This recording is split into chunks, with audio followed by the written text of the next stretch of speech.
The icy waters of the North Atlantic are eerily calm, disturbed only by the floating remnants of tragedy. We return to that fateful moment, Jack Dawson, frozen and motionless on a piece of driftwood, his face stiff with cold. The scene mirrors the end of Titanic. Rose whispers to Jack to never let go. But this time, fortune takes a turn. As a small fishing boat passes nearby, searching for survivors or items to salvage, one of the fishermen spots a floating body. They cautiously approach, and to their shock, the man is still alive. Pulling Jack from the water, they wrap him in blankets to warm his barely conscious body. The fishermen, unaware of the full scope of the disaster he just survived, take him aboard. Jack drifts between consciousness and delirium, murmuring Rose's name while struggling to stay awake. For hours, he lingers between life and death. After several days aboard the fishing vessel, Jack is transferred to New York by the rescue ship, Carpathia. There, he receives medical care in an improvised hospital set up for Titanic survivors. But each time he wakes, every breath he takes is filled with one memory, Rose. Believing she perished, he is devastated. Yet, a faint glimmer of hope remains. He must find her, no matter the cost. Once recovered, Jack is left with nothing, no resources, no friends, but an inner drive propels him forward.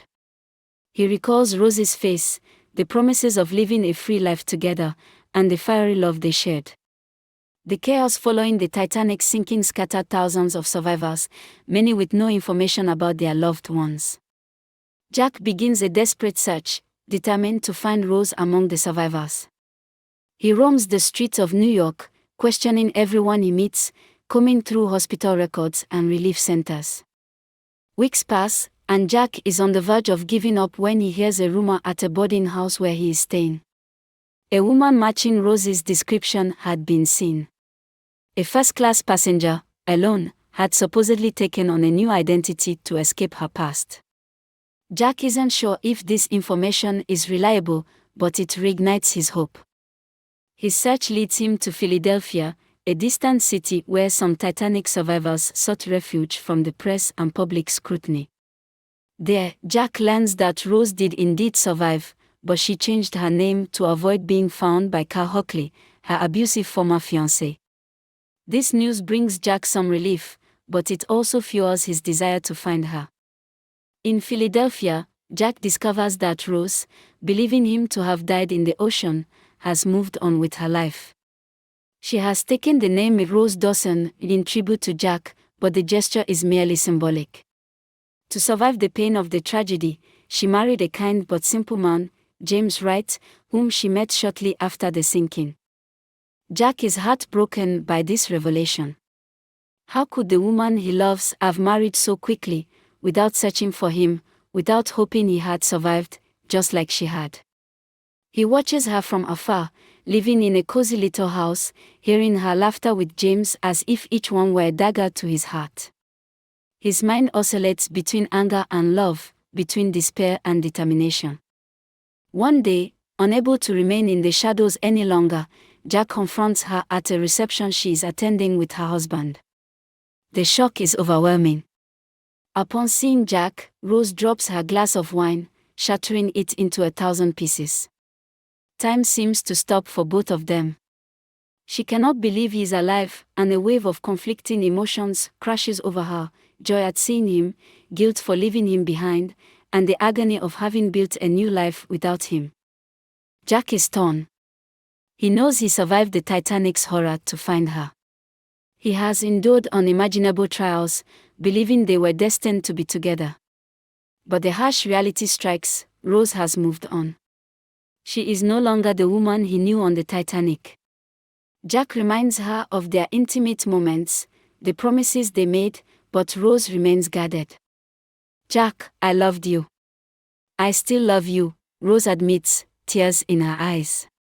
"But I'm not that woman anymore. What we had was unique, tragic. But I've moved on. You have to understand, I had to move forward." Jack's heart shatters. How could she still love him while staying with another man? He begs her to leave James, to run away with him, to live the dream they once shared. But Rose is firm. She has built a new life with James, a man who saved her from the darkness of her past, who gave her a stability she had never known. Blinded by love and desperation, Jack begins to lose his grip. He believes Rose is lying to herself, denying her true feelings. He becomes obsessed, convinced their love is stronger than anything, and that Rose is merely running from her real emotions. He pleads with her to reconsider, but despite being moved, Rose remains resolute. Each passing day becomes a torment for Jack. He cannot accept that Rose has turned her back on him. His attempts to win her heart grow increasingly desperate and invasive. He starts writing her letters daily, pouring out his memories of their time together, their love, and the moments when they barely escaped death. But his letters go unanswered. The emotional pain becomes unbearable for Jack. He feels betrayed, not just by Rose, but by life itself. His dream of a new life with her crumbles.